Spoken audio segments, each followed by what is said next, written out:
नमस्कार, रीवा 24 के आज के अंक में आपका स्वागत है। पहले डालते हैं एक नजर आज की प्रमुख खबरों पर। रास्ते के विवाद को लेकर डॉक्टरों और कमसरियत मोहल्ले के लोगों के बीच निर्मित हुई भारी विवाद की स्थिति, मौके पर पहुंचा प्रशासन। जर्जर भवनों पर नगर निगम प्रशासन ने शुरू की कार्यवाही। 200 मकानों को किया गया चिन्हित। बम स्क्वाड में पदस्थ आरक्षक ने आत्महत्या का किया प्रयास। परिजनों ने अस्पताल में कराया भर्ती, हालत गंभीर। और मामूली घरेलू विवाद पर सगे भाई ने कुल्हाड़ी मारकर अपने ही भाई की हत्या। इन खबरों को आगे हम विस्तार से देखेंगे।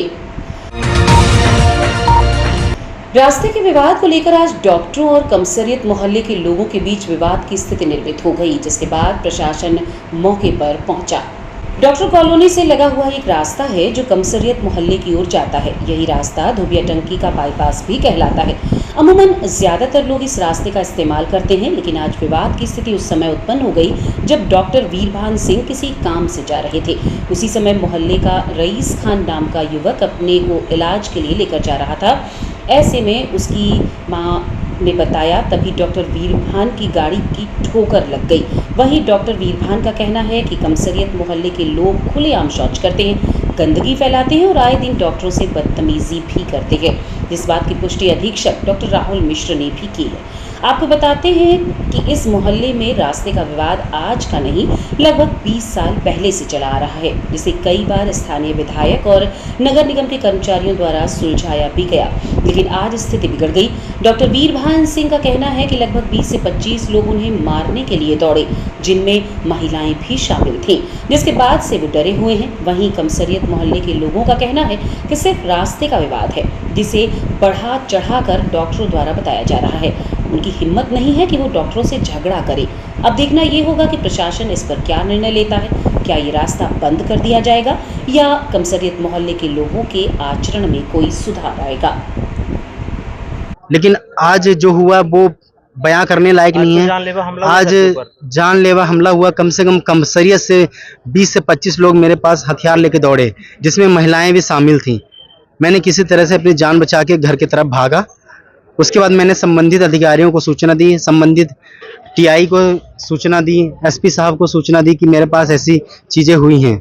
और ये चीज़ों के लिए मैंने कई बार लिखित कार्यवाही भी करने की मांग करी है। मेरे पास यहाँ पे मतलब मेरे घर पे सीसीटीवी कैमरा लगा है। सरकार चाहे या यहाँ की पुलिस चाहे तो सीसीटीवी कैमरा देख सकते हैं कि क्या रात में चलता है। यहाँ पे सारी रिकॉर्डिंग्स है मेरे पास। खुले में शौच करना, खुले में कचरा फेंकना, बॉटलें फेंकना, गाली गलौज करना, भद्दे भद्दे गाने चलाना, ये आम चीज़ें हैं। उनको मना करने पे बोलते हैं कि हमारा यहाँ बरसों से अधिकार है, तुम कौन होते हो, तुम क्या कर लोगे। कई लोग आए, कई लोग गए, तुम क्या कर सकते हो। इसके पास मैंने अभी पिछले 6 महीने में 3 से 4 बार लिखित शिकायत कर चुका हूँ। नगर निगम को शिकायत किया मैंने, अधीक्षक साहब को किया, डीन साहब को किया, सबको लिखित में मेरे पास रिसीविंग है सबकी।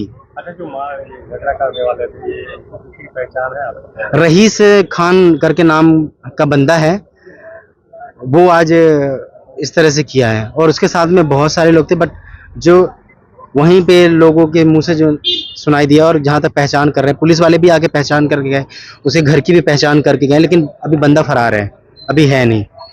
और मुझे अभी जान से मारने की भी धमकी देके गया है। विवाद सिर्फ कचड़े का लेके नहीं है। कई बार यहाँ पे रास्ता भी काफी सकरा है, तंग है। कई बार हम लोगों को निकलने में जाता है रात में, यही कमसरियत वाले बीच में ऑटो खड़ी कर देते हैं, सवारी भरते रहते हैं। आप इनको हॉर्न कर दो, इमरजेंसी है, अस्पताल पहुंचना है, इनको कोई फर्क नहीं पड़ता कुछ भी। और अगर आप उनसे बोलो कि भाई साइड लगा लो, तो इस तरह से रिएक्ट करते हैं कि जैसे आपको अभी मार ही देंगे, आपकी तो कोई इज्जत ही नहीं, कोई वैल्यू नहीं है। अरे कुछ नहीं सर, थोड़ा सा हो गया। वो अपने सास को लेके अस्पताल जाता रहा रईस, तो उसके सास के पैर में ये डॉक्टर साहब चढ़ा दिए, तो कैसे कि हॉर्न मार देते तो हम रुक जाते, किनारे हो जाते। इतने के नहीं था, डॉक्टर साहब उसको उल्टा सीधा कहीं लगे दिन वो भागा, बेचारा हो गया। उसको मारने की धमकी दी, उल्टा रोप कर दिन कि हमको मारे। डॉक्टर को कोई मार सकता है, गरीब मनई हम हमारा ही ना। चिकित्सा महाविद्यालय के न्यूरोलॉजिस्ट डॉक्टर वीरभान पटेल जी के साथ कुछ अभद्रता हुई है। यहाँ पीछे कमसरियत मोहल्ला है और ये एक्चुअली में काफी न्यूसेंस पीछे मोहल्ले वालों ने डॉक्टर कॉलोनी में मचाया हुआ है पिछले कई सालों से, और इसकी समय समय पर शिकायत भी हम लोग करते रहे हैं। और आज अब ये करीब 20-25 महिलाएं और एक रईस खान नाम का व्यक्ति जैसा बता रहे हैं वीरभान जी, वो आके और यहाँ पे हंगामा किया और उनके साथ अभद्रतापूर्वक व्यवहार किया और मारपीट की कोशिश की। तो इसको हम लोग संज्ञान में ले रहे हैं और प्रशासन से बात कर रहे हैं कि इसका उचित हल निकाला जाए, यहाँ से आवाजाही बंद हो, क्योंकि 3 तरफ से ये मेडिकल कॉलोनी वर्तमान में खुली हुई है पीछे वाले मोहल्लों से, तो ये सेपरेट होनी चाहिए, तभी इसकी सुरक्षा भी हो पाएगी और तभी असामाजिक तत्वों का आना जाना बंद होगा। केवल 1 या 2 गेट रहेंगे सामने से, तो उसमें उनकी सुरक्षा भी रहेगी और अप्रिय घटनाएं भी ऐसी जो होती रहती हैं सामान्यतः वो भी बंद होंगी। तौर पर क्या कदम आज विवाद का कारण यही बताया गया कि सामने उसने गाड़ी लगा दी, इसके पहले कुछ उसने बगल में कुछ गंदगी की, तो डॉक्टर साहब ने मना किया कि गंदगी मत करिए यहाँ, तो गाली गलौज की, अभद्रता किया और इसके बाद आज सामने कोई एक असामाजिक तत्व द्वारा गाड़ी लगा के और उसमें अटैक करने का प्रयास किया गया डॉक्टर वीरभान सिंह जी के साथ। अभी क्या करेंगे, दीवार खड़ी कर रहे हैं? नहीं, अभी प्रशासन से बात चल रही है हम, और प्रशासन जो उचित निर्णय लेगा प्रशासन लेगा, क्योंकि एक सामान्य रास्ता है, तो प्रशासन इसमें जो उचित निर्णय लेगा वो हम लोग सबको बाध्य होगा। और हम लोग की तो यह डिमांड है कि रास्ता बंद किया जाए इमीडिएट। यहाँ पहले हमारा गैरेज हुआ करता था, तो उसको पुनः गैरेज को बहाल किया जाए। बम स्क्वाड में पदस्थ आरक्षक ने अज्ञात कारणों के चलते आत्महत्या का प्रयास किया है। हालांकि समय रहते उन्हें अस्पताल में भर्ती करवा दिया गया। बम स्क्वाड में पदस्थ आरक्षक उदित सिंह ने अज्ञात कारणों के चलते आत्महत्या करने का प्रयास किया। हालांकि परिजनों ने समय रहते उन्हें अस्पताल पहुंचाया, जहां उनकी हालत नाजुक बनी हुई है। घटना की सूचना लगते ही एसपी विवेक सिंह सहित तमाम आला पुलिस अधिकारी संजय गांधी अस्पताल पहुंचे और परिजनों से मुलाकात की। माना जा रहा है कि पत्नी की बीमारी और अत्यधिक काम के तनाव के चलते आरक्षक उदित सिंह ने ऐसा कदम उठाया है। मामले की सच्चाई क्या है, ये तो उदित के होश आने के बाद ही पता चल पाएगा।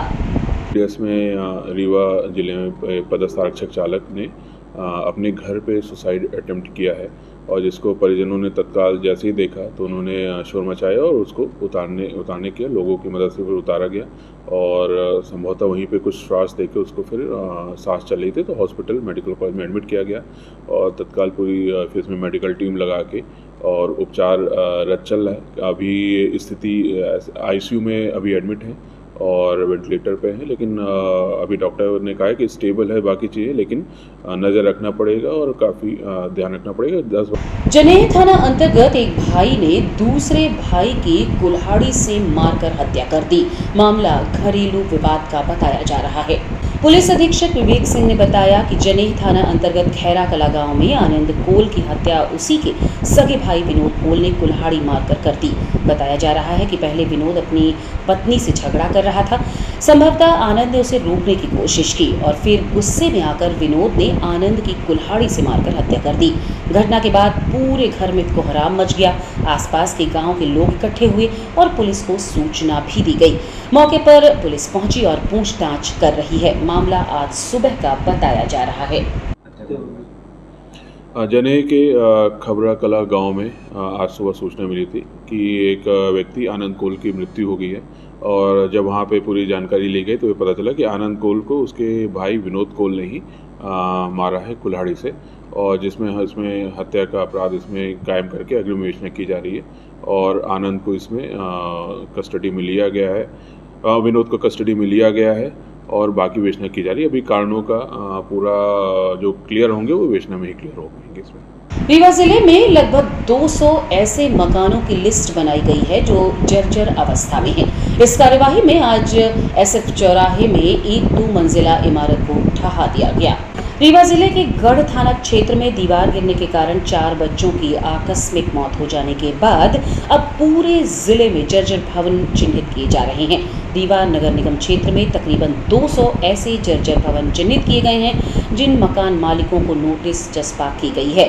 जोन प्रभारी राजेश सिंह ने बताया कि चिन्हित किए गए कुछ ऐसे मकान भी हैं जिनकी मरम्मत की जा रही है। इसके लिए भी मकान मालिकों को सूचना चस्पा कर दी गई है।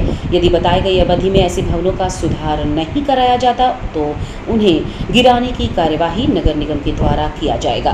चिन्हित किए गए भवनों में कई ऐसे भवन हैं जो सुधार योग्य नहीं हैं, जिन पर नगर निगम के द्वारा कार्यवाही शुरू की गई है। आज रीवा नगर निगम क्षेत्र के एसएफ चौराहे में 2 मंजिला इमारत को नगर निगम ने समेतोज कर दिया। चिन्हित किए गए सभी भवनों को जल्द से जल्द गिराया जाएगा।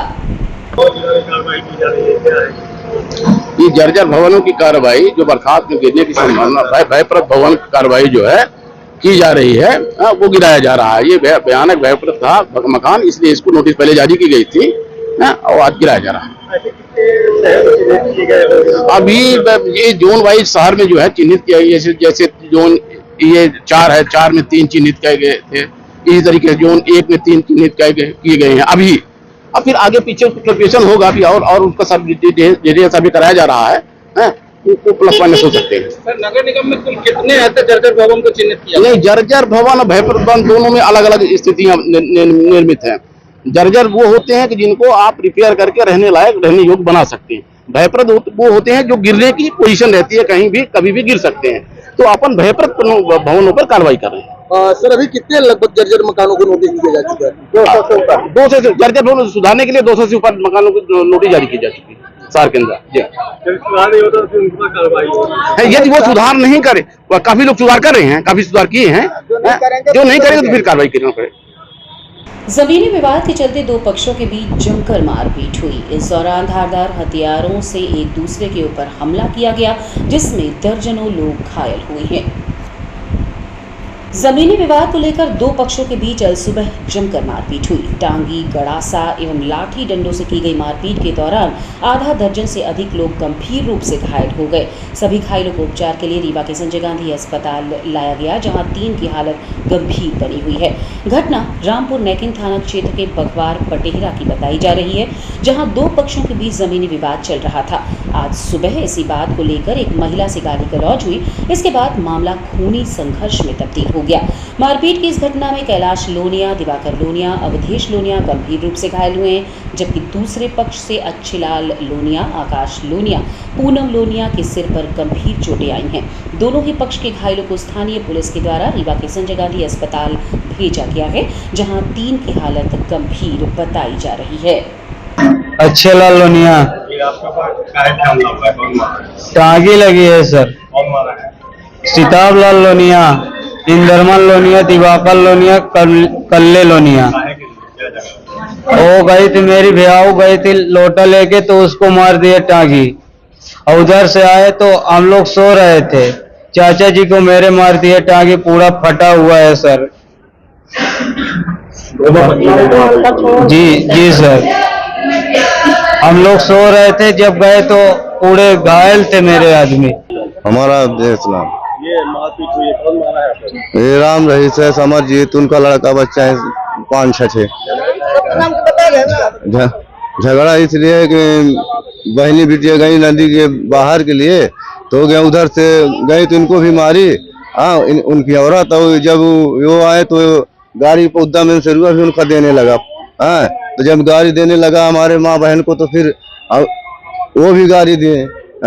जब ये गाड़ी दिए तो वो टांगी लेकर पड़े, तो सबको बिल्कुल जैसे 5-6 जने रहे, तो 5-6 जने में 3 टांगी इसको मारे, 3-4 टांगी उसको मारे, 2-3 लाठी हमारे टांगी भी छट गई है, लग गई है।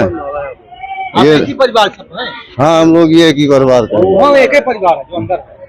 मारने वाले कौन? मारने वाले राम रहीस और समरजीत और धीरू, सिविल और छोटू, और उनका पहुना है 2-3 थे। ये पटेहरा की है, रामपुर नायकिन पटेहरा। सर अब क्या बताएं, जब हम लोग 2 आदमी, चाचा 2 थे, हम अकेले थे, हो गया। आप लोग में घायल कितने लोग? हम 4 आदमी थे। नाम बताओ। कैलाश, दिवाकर, अवधेश और विजेश। हाँ, झगड़ा केवल वही रहा। बीते दिनों विंध्या हॉस्पिटल में कार्यरत नर्स अमृता कुशवाहा के साथ हुए अमानवीय व्यवहार को लेकर परिजनों ने आज कुशवाहा संगठन के साथ पहुंचकर कलेक्टर को ज्ञापन सौंपा। अमृता कुशवाहा विंध्या अस्पताल में नर्स के पद पर कार्यरत थी। 12 जुलाई सन 2024 को सुबह लगभग 7 बजे उसे ब्रेन हेमरेज हुआ। विंध्या अस्पताल में ड्यूटी के दौरान ही हुआ, लेकिन अस्पताल प्रबंधन ने अमृता का इलाज नहीं किया। 5 घंटे बाद लगभग 12 बजे अमृता को संजय गांधी अस्पताल में गंभीर हालत में भर्ती कराया गया। हाथ पैर बिल्कुल काम नहीं कर रहे थे। यदि विंध्या अस्पताल में इलाज जल्दी शुरू हो जाता तो वह स्वस्थ होती। अमृता के पिता एक गरीब व्यक्ति हैं जो सब्जी की दुकान लगाकर घर चलाते हैं। ऐसे में अमृता के इलाज में खर्च होने वाली राशि को खर्च करने में असमर्थ है। इसलिए विंध्या अस्पताल की लापरवाही पर अमृता के इलाज के लिए 1 करोड़ रुपए प्रदान करने व प्रशासन द्वारा कार्यवाही की जाए। इस दौरान संगठन ने कहा कि अस्पताल द्वारा कर्मचारी के रूप में अमृता का किसी प्रकार का बीमा भी नहीं करवाया गया था। उन्होंने कहा कि अपनी ही कर्मचारी का इलाज न करने वाले अस्पताल की न्यायिक जांच हो एवं कार्यवाही की जाए। असहाय अमृता को 1 करोड़ रुपए आर्थिक मदद करवाई जाए जिससे उसका इलाज एवं उसका भरण पोषण हो सके। आज हम लोग आए हैं अमृता कुशवाहा जो विंध्या अस्पताल में नर्स के रूप में कार्यरत थी और 12 तारीख को उसका ब्रेन हेमरेज हुआ ड्यूटी के टाइम में। तो विंध्या अस्पताल ने परिजनों से पैसे मांगे और जब पैसे नहीं थे तो उनका इलाज वहाँ पे नहीं किया, बल्कि 5 घंटे तक टाल मटोल करते हुए वो उनको अस्पताल में रखा। जबकि ये कहा जाता है कि ब्रेन हेमरेज अगर हुआ है तो तत्काल इलाज की आवश्यकता होती है। तो उन्होंने 5 घंटे तक उसको अपने अस्पताल में रखा और उसके बाद 5 घंटे के बाद 12 बजे उन्होंने संजय गांधी अस्पताल भेजा जहाँ से उसका इलाज शुरू हुआ और संजय गांधी में ही 2 दिन बाद उसका ऑपरेशन हुआ। और जिसके कारण से वो आज तक ना तो वो बोल पा रही है और उसका कोई दाहिना अंग कोई काम नहीं कर रहा है। तो हम लोगों की ये मांग है कि जिस तरह से ये प्राइवेट अस्पताल उसको एक तो वेतन उसको सिर्फ 8,000 रुपया मिल रहा था, हमेशा वो मानसिक टेंशन में रहती थी, 12 घंटे की ड्यूटी नाइट ड्यूटी ली जाती थी। और यहाँ तक कि ये बाद में सामने आया कि अमृता ही नहीं किसी भी कर्मचारियों का उन लोगों ने बीमा तक नहीं कराया हुआ है इस विंध्या अस्पताल ने। तो हम लोग ये मांग कर रहे हैं कि विंध्या अमृता की अच्छे से अच्छे अस्पताल में इलाज हो।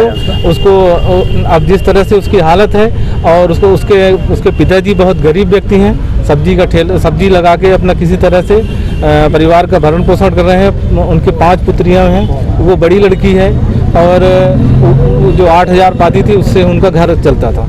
तो अब समस्या ये हो गई है कि उसका घर कैसे चले और उसका इलाज कैसे हो। तो हम लोग 1 करोड़ रुपए की मांग कर रहे हैं सरकार से, वो विंध्या प्रशासन से दिलवाए या सरकार अपने पास से करे। और विंध्या अस्पताल के ऊपर कार्रवाई होनी चाहिए, क्योंकि अगर कार्रवाई नहीं हुई तो इस तरह की घटनाएं बार बार रिपीट होंगी।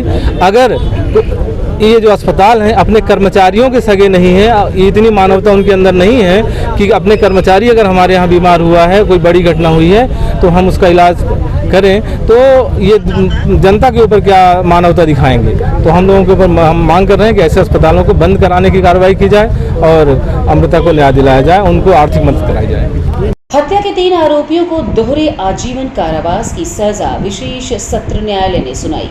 क्या है पूरा मामला, बता रही है विशेष लोक अभियोजक श्रीमती अंजू पांडे। सर्वप्रथम तो मैं ये बताना चाहूँगी कि ये प्रकरण में जो कल जजमेंट हुआ है ये माननीय अष्टम अपर सत्र न्यायाधीश श्रीमान प्रवीण पटेल के न्यायालय द्वारा सुनाया गया है। और इसमें जो अभियुक्त हैं गुड्डू उर्फ गड़ासा उर्फ आकाश शुक्ला, राहुल मिश्रा, शुभम उपाध्याय, बुद्धा को, इन अभियुक्त गणों का भारतीय दंड विधान की धारा 147, 148, 149/302 के तहत माननीय न्यायालय द्वारा विचारण किया गया। और विचारण के पश्चात अभियुक्त शुभम उपाध्याय शर्मा, पिता राकेश शर्मा उर्फ पप्पू, आयु 19 वर्ष, निवासी ग्राम भलुई, थाना रायपुर करचुलियान, जिला रीवा। दूसरा आरोपी सत्यनारायण मिश्रा उर्फ राहुल मिश्रा, पिता ब्रजेश मिश्रा, आयु 31 वर्ष, निवासी ग्राम भलुआ, थाना रायपुर करचुलियान, जिला रीवा। तीसरा अभियुक्त आकाश शुक्ला उर्फ गुड्डू उर्फ गड़ासा, पिता संतोष शुक्ला, आयु 20 वर्ष, निवासी ग्राम कोष्टा, थाना रायपुर करचुलियान, जिला रीवा, मध्य प्रदेश को माननीय न्यायालय ने भारतीय दंड विधान की धारा 148 के अंतर्गत 3-3 वर्ष का सश्रम कारावास और 1,000 रुपये का अर्थदंड दिया है और अर्थदंड के व्यतिक्रम पर 1 माह का अतिरिक्त सश्रम कारावास दिया है। एवं भारतीय दंड विधान की धारा 302, 149 के अंतर्गत विनीत तिवारी के हत्या के लिए अभियुक्त गण को आजीवन कारावास एवं 4-4 हज़ार रुपये का जुर्माना, व्यतिक्रम पर 3-3 मास का सश्रम कारावास एवं चुनकाला यादव की हत्या के लिए अभियुक्त गण को आजीवन कारावास एवं 4-4 हज़ार रुपये का जुर्माना और जुर्माना देने में व्यतिक्रम होने पर 3-3 मास का अतिरिक्त सश्रम कारावास सुनाया गया है। ये घटनाक्रम क्या था? घटनाक्रम ये था कि ये घटना 25/5/2018 की है और घटना दिनांक को विनीत तिवारी, राहुल पटेल, गोलू द्विवेदी, किशोरी केवट बोलेरो में बैठकर कोस्टा तरफ जा रहे थे। लगभग सुबह के 11:30 बजे रहे होंगे। ग्राम पोस्टा पुराना मोड़ में जब पहुंचे गुड्डू शुक्ला के घर के सामने, तभी वहां पर बैठे हुए आरोपी गुड्डू उर्फ गड़ासा उर्फ आकाश शुक्ला, दूसरा आरोपी राहुल मिश्रा, शुभम उपाध्याय, आशीष शुक्ला, रिंशु शुक्ला, राजू शुक्ला, बुद्धा कोल एवं 2 अन्य आरोपी रामावतार के गोमती के सामने पैसे की लेन देन की बात को लेकर एक राय होकर लाठी, राड, डंडे, फरसे से मारपीट करने लगे एवं अभियुक्तगण हत्या कारित करने के आशय से मारपीट की और मारपीट के दौरान ही विनीत तिवारी एवं चुनकाला यादव की मौके पर ही मौत हो गई। अधराजिया साम्राज्य महासंघ द्वारा आज सम्मान समारोह का आयोजन किया गया।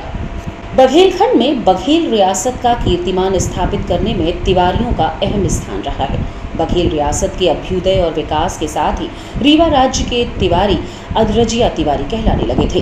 तिवारी से अधरजिया तिवारी की पदवी मिलने के पीछे शौर्य एवं पराक्रम की गाथा जुड़ी हुई है। इसी से प्रभावित होकर बघेलों के आदि पुरुष ने तिवारियों को अधरजिया तिवारी की पदवी दी थी।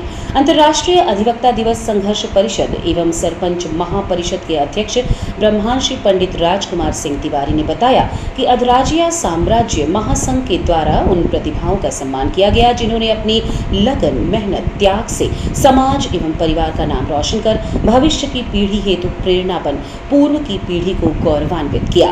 भविष्य में अतिशीघ्र अधराजिया गौरव स्वतंत्रता संग्राम सेनानियों, सांसद एवं विधायकों का स्मरण समारोह मनाया जाएगा। ये आज कौन सा कार्यक्रम? ये अधरजिया साम्राज्य महासंघ द्वारा जो हमारे अधरजिया समाज के नवयुवक होनहार जिन्होंने अपनी उपलब्धि से पूरे समाज को गौरवान्वित किया है, उनको सम्मानित किया गया है ताकि आगे आने वाली पीढ़ी जो हमारी है वो इनसे प्रेरणा ले और इनके मेहनत, समर्पण, लगन की एक जो मिसाल इन्होंने रखी है उससे शिक्षा ले, सीखे और आगे बढ़े। ये इसलिए भी ज़रूरी है कि महान अधरजिया साम्राज्य का देश के स्वतंत्रता समाज संग्राम में और राजनीतिक दिशा देने में, समाज सेवा में एक अहम महती भूमिका रही है, जिसकी गूंज आज तक स्वर्णिम अक्षरों में सब जगह चल रही है। ऐसे समाज और परिवार में जन्म ले लेने से ज़्यादा ज़रूरी ये है कि ये उन पूर्वजों के मान सम्मान और उनके सुकर्मों को आगे बढ़ाएं और एक नई ऊंचाइयों तक हमारे समाज के सम्मान को ले जाएं। इसी लक्ष्य को, इसी उद्देश्य को लेकर यह किया गया है। ये शुरुआत है और आगे लगभग सैकड़ों जो इस तरह के टैलेंट है, जो प्रतिभाएं हैं, उनको सम्मानित किया जाएगा और नए नए समाज सेवा के, परोपकार के कार्यक्रम आयोजित किए जाते रहेंगे। यही रपटे को पार करते तेज बहाव के कारण 2 लड़के साइकिल सहित बह गए, जिसमें से एक की जान चली गई जबकि दूसरे ने किसी तरह से खुद को बचा लिया। बिछिया थाना अंतर्गत ग्राम भटलो में रपटे के ऊपर से तेज बहाव में पानी चल रहा था। वहां से गुजर रही साइकिल से 2 लड़के तेज बहाव में साइकिल सहित बह गए, जिसमें एक बालक पेड़ पकड़कर अपनी जान बचा ली और उसी में से एक 11 वर्षीय बालक तेज बहाव में पानी में डूब गया, जिसकी सूचना मिलते ही कमांडेंट वीरेंद्र सिंह जादौन के निर्देशन में एसडीआरएफ की टीम मौके पर पहुंचकर उक्त बालक की तलाश में जुट गई। करीब 2 घंटे की कड़ी मशक्कत के बाद उक्त बालक को बरामद कर लिया गया व पुलिस को सुपुर्द कर दिया गया, जिसकी पहचान अंश सोंधिया पिता दीपक सोंधिया उम्र 11 वर्ष निवासी ग्राम भटलो थाना बिछिया के रूप में की गई है। टीम प्रभारी हरिओम मिश्रा, भूपेंद्र, सचेंद्र, जाम सिंह, विनोद, महेश सहित जवान शामिल रहे। और रुकेंगे एक छोटे से विराम के लिए। आप बने रहिए रीवा 24 न्यूज के साथ। हड्डी जोड़ एवं रीढ़ रोग तथा स्त्री रोग एवं प्रसूति रोग का इलाज एक ही छत के नीचे। विघ्नहर्ता hospital and trauma centre, hotel landmark के पास, रतहरा, रीवा। डॉक्टर संतोष सोनी, पूर्व चिकित्सक, बॉम्बे हॉस्पिटल, मुंबई। हड्डी जोड़ एवं रीढ़ रोग विशेषज्ञ, छोटे चीरे एवं दूरबीन विधि द्वारा हाथ तथा पैर की हड्डियों का ऑपरेशन। गठियाबात, जटिल एवं बिगड़े हुए फ्रैक्चर का बेहतर इलाज करते हैं डॉक्टर संतोष सोनी। विघ्नहर्ता हॉस्पिटल ट्रॉमा सेंटर में ही स्त्री एवं प्रसूत रोग विशेषज्ञ डॉक्टर शैलजा सोनी भी उपलब्ध हैं, जिनकी देखरेख में नॉर्मल डिलीवरी, सिजेरियन ऑपरेशन एवं बच्चेदानी से संबंधित ऑपरेशन की बेहतर सुविधा। संतानहीन दंपत्ति तत्काल संपर्क करें। विघ्नहर्ता hospital and trauma centre, hotel landmark के पास, रतहरा, रीवा। सुविधाजनक एवं सफल इलाज हेतु आज ही संपर्क करें विघ्नहर्ता hospital and trauma centre, hotel landmark के पास, रतहरा, रीवा। मोबाइल नंबर 7828781983 अथवा 8462956774 पर। गांजा तस्करी के मामले में 4 आरोपियों को 20-20 वर्ष के कारावास और 1-1 लाख के अर्थदंड से दंडित किया गया है। पूरे मामले को लेकर लोक अभियोजक शशि तिवारी ने हमें बताया। यह मामला 3/8/2021 का था। मऊगंज की थानेदार को सूचना मिली कि मुखबिर की सूचना मिली है कि उत्तर प्रदेश से काफ़ी मात्रा में गांजा आ रहा है जो सुहागी की तरफ से मऊगंज तरफ आएगा। मऊगंज की पुलिस ने दल बल के साथ जाकर कटरा के पास वहां पर वाहनों की चेकिंग चालू की तो वहां पर वाहन आया जिसकी मुखबिर की सूचना मिली थी। कंटेनर था और कंटेनर के आगे 2 मोटरसाइकिल में लड़के चल रहे थे और पीछे एक सफ़ेद रंग की कार थी, उसमें भी 2 लोग बैठे हुए थे। मौके पर घेराबंदी करके मऊगंज पुलिस ने पकड़ा उसे और पकड़ने पर जब कंटेनर की तलाशी ली गई तो कंटेनर से 9 क्विंटल 52 किलोग्राम गांजा पाया गया था, जिसे मौके पर ही सीलबंद करके जब्त किया गया था। आज उसी प्रकरण में आज 4 आरोपियों को न्यायाधीश ने सजा सुनाई है, जिसमें से NDPS की धारा 8 एवं 20B की तहत सजा सुनाई गई है। इसमें आरोपी एक अनवर उत्तर प्रदेश का रहने वाला है, एक अब्दुल है वो भी उत्तर प्रदेश का रहने वाला है और एक गोविंदगढ़ का है जिसका नाम संजय उर्फ गुड्डू कुशवाहा है और एक प्रदीप पांडे जो यहाँ रीवा का रहने वाला है। 4 लोगों को सजा सुनाई गई है। इसमें 20-20 साल की सजा सुनाई गई है, 1-1 लाख अर्थदंड है और 1 अर्थदंड। और रुकेंगे एक छोटे से विराम के लिए। आप बने रहिए रीवा 24 न्यूज के साथ। Pentium point group of institutions BCI, PCI, AICTE नई दिल्ली व उच्च शिक्षा मध्य प्रदेश शासन द्वारा मान्यता प्राप्त तथा APSU रीवा और RGPV भोपाल से संबद्ध Pentium point group of institutions हमारे यहाँ नियमित पाठ्यक्रमों में law courses BA LLB, LLB, LLM, BCom LLB, BBA LLB, management courses MBA, IT, finance, marketing, HR, BBA, pharmacy courses D pharmacy, B pharmacy के अलावा BA all group, BBA, BCA, BCom, BSc, CS, PCM, BSc CPZ, BSc biotech, MSc physics, chemistry, computer science व biotech, MA history, sociology, economics, MCom, MSW, PGDCA उपलब्ध हैं। सन 2002 से लगातार आपकी सेवा में तत्पर Pentium point group of institutions. हमारे यहाँ उपलब्ध सुविधाएं hi tech infrastructure, highly qualified and experienced faculties, free bus facility for separate boys and girls, 500 computers with high-tech computer lab, AC auditorium, research level biotech lab, free e-library and e-journals। तो हमारा पता याद रखें, हमारा हेड ऑफिस है 24 हेडगेवार नगर, college चौक, रीवा। हमारे college campus हैं Karahiya Simaria road Rewa और हरदी सिमरिया रोड रीवा। अधिक जानकारी के लिए हमें इन नंबर्स पर संपर्क करें। अपने बच्चों के उज्जवल भविष्य के लिए संपर्क करें Pentium point group of institutions. Amaiya थाना अंतर्गत ज्ञात कारणों के चलते धू कर जली स्कूटी काफी मशक्कत के बाद पाया गया काबू। 5 अगस्त की देर रात अमैया थाना क्षेत्र में शराब की दुकान के सामने अचानक स्कूटी में आग लग गई। आग किन कारणों से लगी इसका पता खबर लिखने तक नहीं चल पाया था। स्कूटी में लगी आग बुझाने की कोशिश स्थानीय लोगों द्वारा की गई लेकिन काबू नहीं पाया गया। बाद में दमकल की मदद से आग पर काबू पाया गया।